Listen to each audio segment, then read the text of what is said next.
It had beautiful star-shaped leaves which dance in the breeze on the plantation. My memory of manioka is of a white root that looks like a umala and a white carrot, but it's always brown when you pull it out of the ground. And the root was always peeled and boiled. The leaves of the manioka are highly medicinal, and I remember my mother cooking with it in our food as well.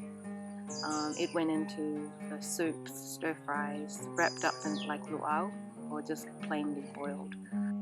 Manioka was used mostly to make masoa or starch for ironing our clothes. Until today, I still love the way that our food is cooked in natural earth oven, wrapped in leaves and smoked to perfection. Today, manioka to me is like a forgotten crop. Most people I've talked to about manioka, they tell me that they don't eat that food because it's a food for poor people. The young manioka leaves is one of my favorite things to cook now, because as a vegan living in Samoa, I had to retrain myself in preparing our island food and also to know the nutritional value of each food that we have here. Getting the best vitamins and minerals out of traditional foods isn't really something that everybody who comes back to Samoa looks around and, you know, starts to look for that. I had to, because I needed to take care of my health. I'd gone through all of the cancer. I really needed to take care of my body as well as my mental health. Part of living and eating organically means that you have to forage for wild foods which contain a good source of iron and protein, calcium and potassium, which are like the basic building blocks of good health.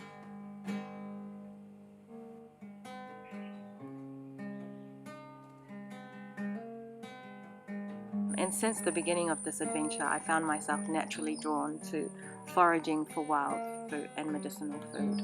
I've cooked with wildflowers, ferns or fiddleheads, bamboo, the wild manioka leaves of course, and mustard, wild mustard or atasi, which is also a well-known medicine. Almost any edible fruit has leaves that are edible too, like the V, and to put in their food, but it's just as good and nutritious. And if not, they have more medicinal and nutritional value. Like for example, the manioka leaves are very high in iron. Here in Samoa, for example, taro, manioka, tamu, umala, ufi, giant yams, everything grows in the ground as a tuber. These days, with the heavy-handed spraying that goes on in Samoan farms, I'm really afraid to eat that kind of food, those tubers, from anywhere else but my own plantations.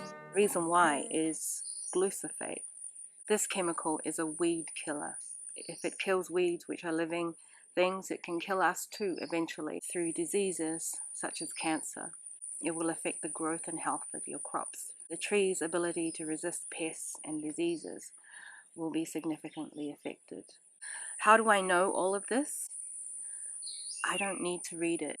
I can see it in my plantation. I see the vast difference between my land and the neighbor's land. I see rubbish being dumped in massive holes in the ground and then burned with toxic chemicals in it. People even close to me have attempted to take their lives using this chemical, and it has to stop.